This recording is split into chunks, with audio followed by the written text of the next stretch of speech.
Hello, my dear lovely people. Welcome back to my channel.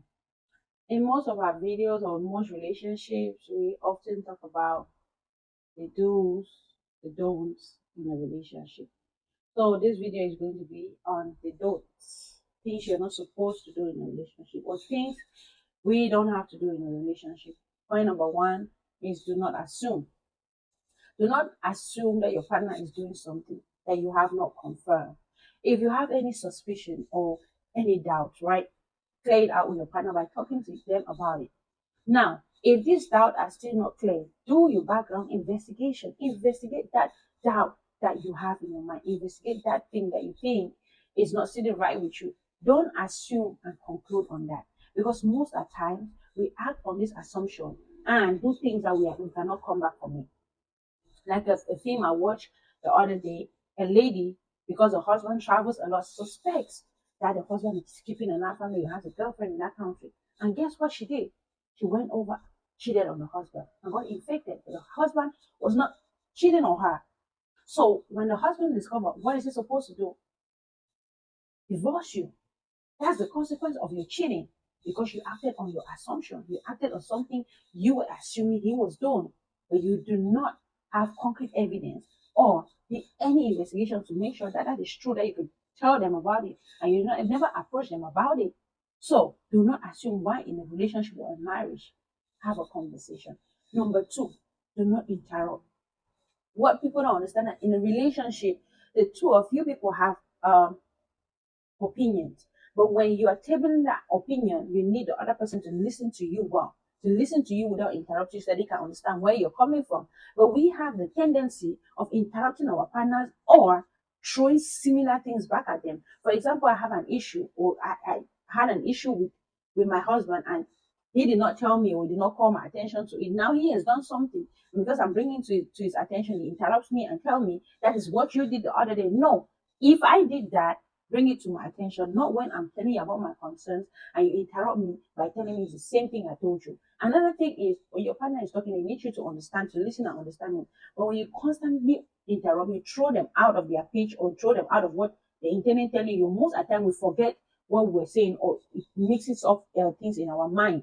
So they don't get to tell you everything that they wanted to tell you, and that situation is mixed up and messed up. So learn how to listen to your partner without interrupting them. When they are done, you can table your concern. Another one, stop giving advice until you are being asked. What I mean by this, people should not get me wrong. Most at times, you have situations or we have situations that we just need someone to listen to us. We talk about it and then we give you the opinion or the floor or the room to give us an advice. But if I'm telling you something and you haven't heard to the end of whatever I'm telling you and you're giving me an advice, you might be giving me an advice based on what you're just hearing and not the full story, or you are just interrupting the whole process and you don't let the flow of whatever I'm telling you go forward. So understand. And another thing is somebody just wants you to listen without interrupting. They might already have the solution to that problem. They might have already fixed that problem, whatever it is, but you don't know. Or they might want to tell you all to the and ask you what they could do better. So know that it's not all the time that when somebody is telling you something, you just give them advice. Do not compete. You and your partner are not in a relationship for competition. So something should not happen in the house and you feel like you want to compete with your spouse, you want to show them that you can do it better. That relationship is not going to last. So do not compete with your spouse. Do not feel like you guys are doing a power struggle. No, that is no more a relationship. Don't compete with your spouse. You guys, if you guys wanted to compete, you stay unmarried and compete. They are show each other that I'm stronger than you. One person is the man, the other one is a man. A man will never be a woman, even though we are seeing things that are being trying to be done. But a man is still going to be a man, and a woman is going to be a woman. So you don't need to compete with your spouse. The next thing is do not discount.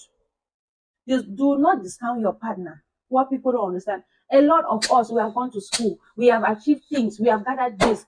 Don't make your partner feel less of a person. I have this one, I have that one. No. If you wanted to discount or to continue exhibiting all of that, you'd have stayed unmarried. But once you're married, no matter whatever you achieve, don't discount your partner. Don't make them feel like the level you have attained, you'll never attain. Oh, you have attained this, they don't have it. Don't do that. Don't discount your partner. Don't make your partner feel like, oh, you hold a PhD and they hold an advanced level, you're better off than them. No. If you're calling your husband not intelligent, that means you are not intelligent. Because you choose not to get married to an intelligent person. You choose to get married to a dull person, a worthless person, a useless person. So know that the names you call your partner, the things you tell your partner falls back to you, because that is who you're married to. And guess what? It will help, it will destroy your relationship.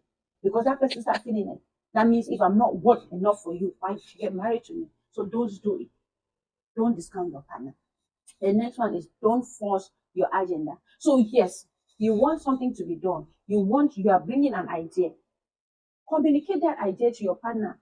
Make them see you the point you're coming or you want them to see, and leave it at that. Let them digest it and decide how they want to execute it. It's not by force. Because sometimes when we force things and it go and get failed, guess what? We take the blame. So let your partner process things, give them time to process things the way they want to process it. Don't force your agenda on that person. Don't make that person feel like they must do it at that time. I want to do it. Yes, because I have told you. There are some of us like that, because you tell somebody something right away, you want them to do it that way. You know that people have different ways of processing things. People have different ways of analyzing things. They are critical thinkers, they are slow thinkers, they are fast thinkers. They are people, yes, they are people who take their time to analyze things. There are people that will touch little things here and there before they take an action. Because you are a fast thinker does not mean that that person who is a slow thinker is not good enough. No. Just give them time to process things and execute it when they want to do it. Let them carry out their actions when they are most comfortable. Know that everybody works at full capacity when they do it willfully. Anybody will do anything very well when it's willful. Anything you're forcing, they are now doing it to please you. And the outcome is going to be different. The way they will execute that thing is going to be different from when they do it willfully from their mind. So we start understanding that it's not by choking somebody to do something for you or forcing somebody that is going to give you a better outcome. Let that person process it.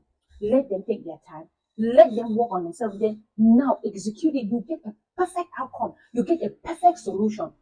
You get a perfect result. But if you force it down their throat, guess what? Sometimes some people will just do it and then they'll spoil the whole show. And then since you wanted me to do it the way you wanted it, take it. And you are not going to get full satisfaction. So these are some of the things we don't have to do in a relationship. I said some because there might still be more I haven't listed.